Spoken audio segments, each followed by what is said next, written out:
ഞങ്ങൾ ആവിയിൽ പുഴുങ്ങിയത് കൂടെ കൊണ്ടുവരും. പിന്നെ അത് എടുക്കാഞ്ഞുകൊണ്ട് നന്നായി ഏത്തയ്ക്കപ്പം ആവട്ടെന്ന് വിചാരിച്ചിട്ടാണ്.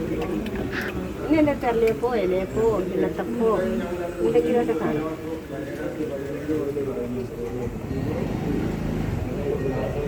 അതൊക്കെ ഉള്ളപ്പോൾ എല്ലാവരും വന്ന് ഏത്തയ്ക്കപ്പം ചോദിക്കും. അതുള്ളപ്പോ ഇതില്ലാത്തപ്പോ അത് ഞാൻ കച്ചവടം ഇല്ല ചേച്ചി. വരുന്നവരൊക്കെ വാങ്ങിക്കും. പിന്നെ അകത്ത് കമ്മിറ്റി ഉണ്ടെങ്കിൽ നമുക്ക് തരും. ഇന്നൊന്നും കമ്മിറ്റി ഇല്ല, കമ്മിറ്റി ഉള്ളപ്പോൾ നമുക്ക് തരും.